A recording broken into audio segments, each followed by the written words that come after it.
텅 빈 장례식장 안. 희미한 향 냄새와 함께 초상화 속 남편의 눈빛이 시어머니 민자의 가슴을 파고들었다. 초라한 빈소에는 조문객도 거의 없었다. 가끔 친척이나 이웃들이 들러 형식적인 위로만 전한 채 금세 발길을 돌렸다. 민자는 흰 국화를 쥔 손을 힘없이 내려놓으며 깊은 한숨을 내쉬었다. 민자의 옆자리엔 빈자리가 계속 눈에 띄었다. 주변에서 속삭이는 목소리가 민자의 귓가를 때렸다. 며느리는 왜 안 보이지? 설마 시아버지 장례식에 안 올 리가 있나? 민자는 애써 못 들은 척했지만 손끝이 저려왔다. 그 순간 아들 승철이 어색한 표정으로 휴대폰을 꺼내 급하게 통화를 시작했다. 스피커 너머로 예민하고 짜증스러운 며느리의 목소리가 장례식장 안을 메웠다. 지금 백화점 세일이라니까? 명품 한정판 놓치면 어쩌려고 그래. 장례식은 어차피 밤새 하잖아. 좀 늦는다고 뭐 큰일 나. 며느리의 목소리에 조문객들의 시선이 날카로워졌다. 민자는 아무 말 없이 아들의 얼굴만 빤히 쳐다보았다. 승철은 급히 통화를 끊고 당황하며 변명했다. 어머니, 그 사람 원래 명품이라면 눈이 뒤집히잖아요. 금방 데려올게요.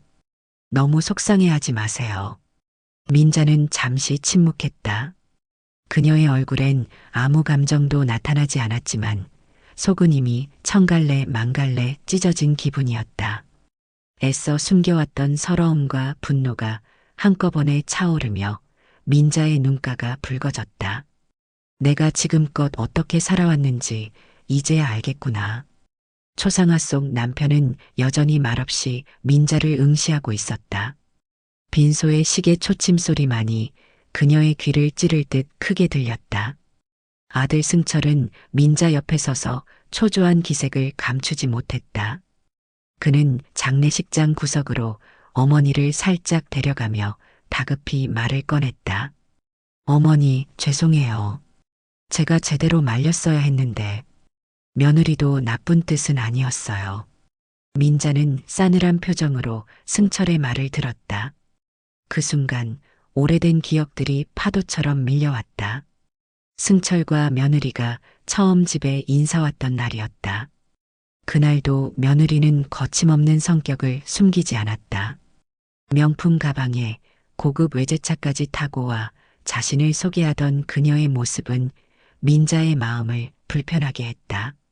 하지만 남편은 요즘 젊은 사람들 다 그렇지 뭐라며 넘겼고 민자 역시 내심 아들의 행복을 위해 눈감았던 일이었다. 그러나 며느리의 사치는 결혼 이후에도 달라지지 않았다. 어머니 생신보다 명품 세일이 더 중요했고 집안의 경조사보다 자신의 약속이 우선이었다.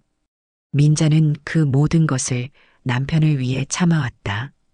하지만 오늘 남편의 마지막 가는 길마저 이렇게 무시당한 순간 억눌렀던 감정이 터질 것만 같았다. 승철은 민자의 반응이 없자 더욱 다급해졌다. 어머니, 이해해 주세요. 아내가 어릴 때부터 그런 환경에서 자라서 그렇지 본심은 정말 나쁜 사람이 아니에요. 민자는 승철의 말을 듣고 있자니 더욱 마음이 허탈했다. 언제부터 자신의 아들이 이렇게 나약해졌는지, 언제부터 이렇게 변명을 늘어놓는 사람이 되었는지 모르겠다는 생각에 가슴이 아팠다. 그녀는 아들에게 짧고 차갑게 말했다. 너가 지금 내게 해야 할 말이 이것뿐이니? 승철은 더 이상 말을 잇지 못하고 고개를 숙였다. 민자는 그런 아들을 보며 다시 남편의 영정을 바라보았다. 그의 사진 속 눈빛은 민자를 위로하듯 애잔했다. 민자는 말없이 입술을 깨물었다. 이제 더는 참지 않겠다고 결심하는 순간이었다. 장례식이 끝난 후 며칠 뒤 시아버지의 유언장 공개를 위해 변호사가 집을 찾아왔다. 민자는 거실 한쪽에 앉아 말없이 창밖을 바라보았고 아들 승철과 며느리는 초조한 눈빛으로 변호사를 주시하고 있었다. 변호사는 천천히 유언장을 펼쳤다. 고인의 유언은 다음과 같습니다. 내가 가진 모든 재산의 처분 권한을 아내 민자에게 일임한다. 아내의 뜻대로 처리하길 바란다. 이상입니다. 짧고 명료한 유언이 끝나자 거실에는 긴 침묵이 흘렀다. 며느리는 당황한 듯 얼굴이 굳어졌다. 그녀는 애써 미소를 지으며 민자에게 다가왔다. 어머님, 설마 아버님이 그런 유언을 남기실 줄은 몰랐네요. 그래도 저희 승철이가 아들이고 저희가 손자도 낳아드렸잖아요. 어머님이 저희를 서운하게 하진 않으시겠죠? 민자는 며느리를 똑바로 바라보았다. 그녀의 눈에는 며칠 전 장례식장을 외면하고 백화점으로 향하던 며느리의 뻔뻔한 모습이 선명히 떠올랐다. 민자는 천천히 입을 열었다. 서운함은 내가 더 느꼈단다.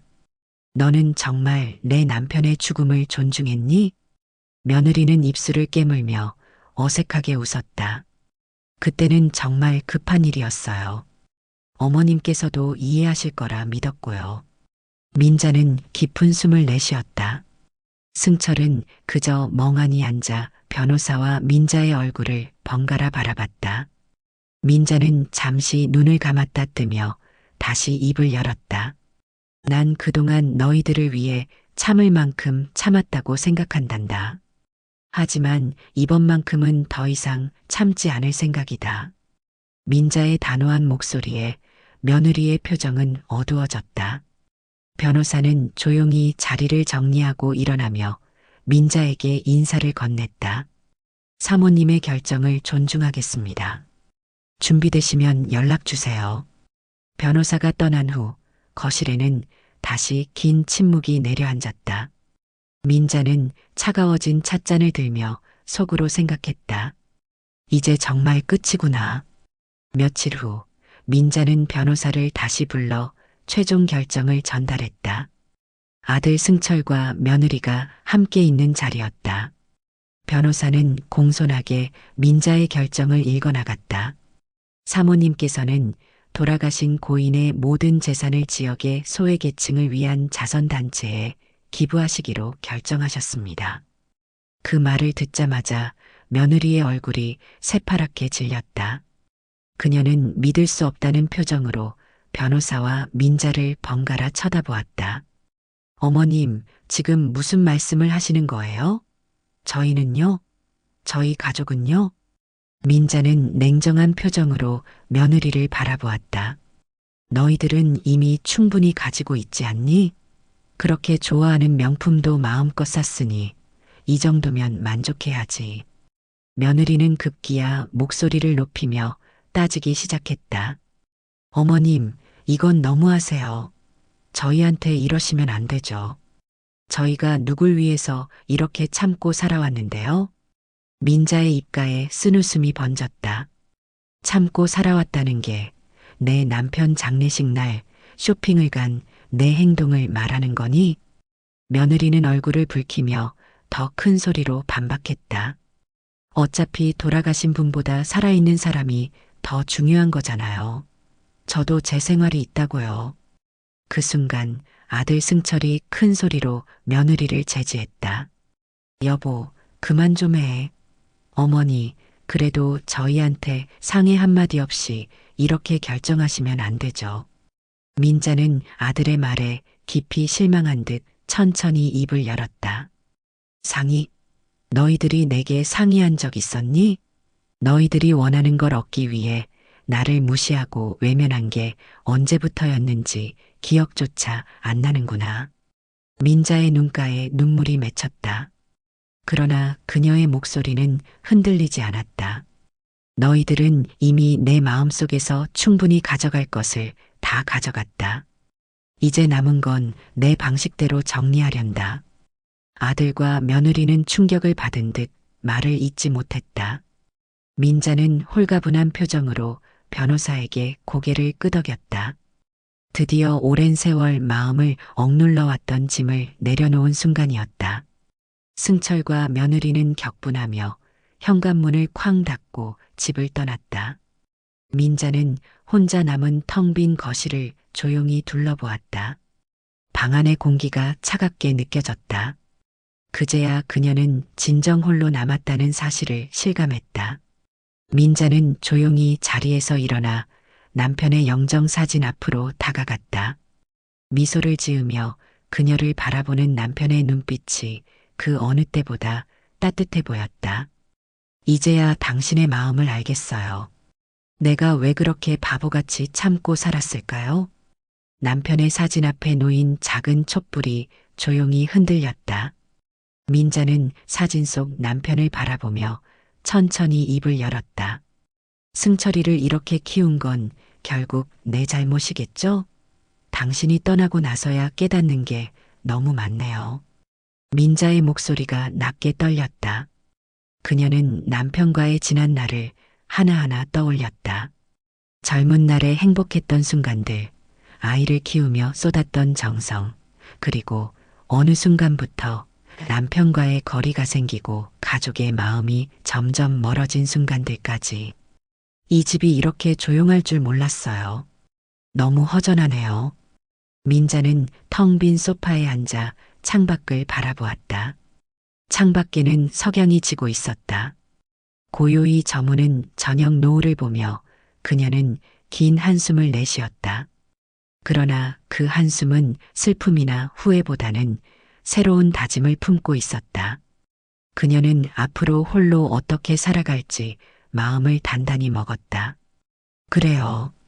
이제는 나를 위해서 살아봐야겠어요.